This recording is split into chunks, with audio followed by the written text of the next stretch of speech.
The former Ukrainian Prime Minister, Arseniy Yacenyuk, joins me now. Prime Minister Yacenyuk, very good to have you on us on the show.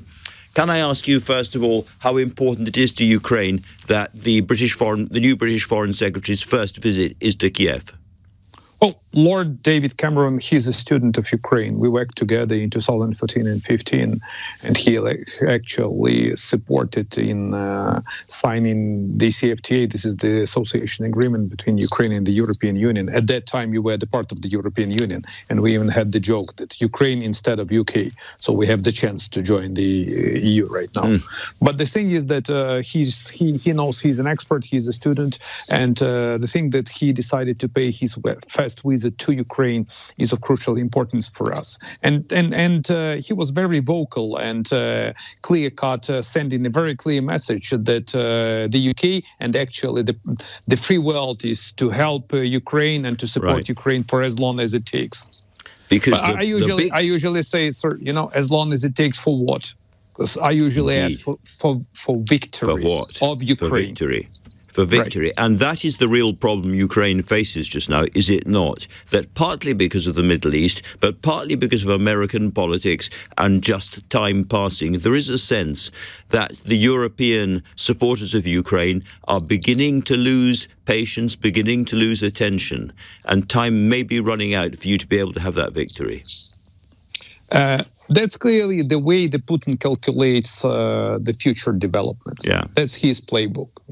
He wants to outplay and outweigh the free world. He strongly believes that an overall fatigue will conquer the imagination of the free world, and the campaign trail in the U.S. for the election of the U.S. president will distract the attention of American voters and American people from Ukraine. And the goal of Putin is to pour gasoline into every conflict in the world, to pour this gasoline into every single hotspot. For sure, yes, absolutely. But it may work. I mean, it's a playbook that might be successful. Yeah. And there are reports that the Americans are now beginning to put some pressure on Kiev for a peace deal, for an end to the conflict. Do you think those reports are untrue, or is there something in them? I don't buy it. You don't buy it? Okay. No. There is no any option to have any kind of diplomatic solution at this particular juncture with Russia. The only thing Putin wants to capitulate not only Ukraine, but the entire free world, including the United Kingdom. So, because Putin, he's not alone. He's one of the members of the axis of evil, like Iran, like North Korea, and Big Brother like China. Okay? So we have to be very prudent, cautious, and realistic about what is happening in the world. I can reiterate that this is the fight of democracy against totalitarian regimes, and we are not allowed to get any kind of fatigue. You know that people will usually complain about fatigue, and the best way to fight fatigue? Get moving. Fight like moving. Get moving. Fight like hell. Get moving. All right, fight like hell. And you would say that if Ukraine is forced into some kind of frozen conflict peace deal with Russia, then the Russians will turn next to the Baltic states, Poland, and it will keep going.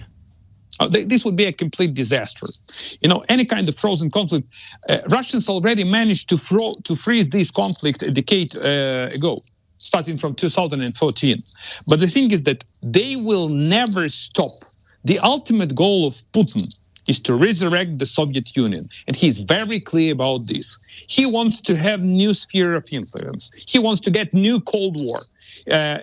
He wants to control the part of the world. Yeah. We have to realize this and see it simple as it is. And he's very vocal about this. Of course he is. He absolutely is. Mr. Yacenyuk, former Prime Minister of Ukraine, very good wishes, and thank you very much for joining me.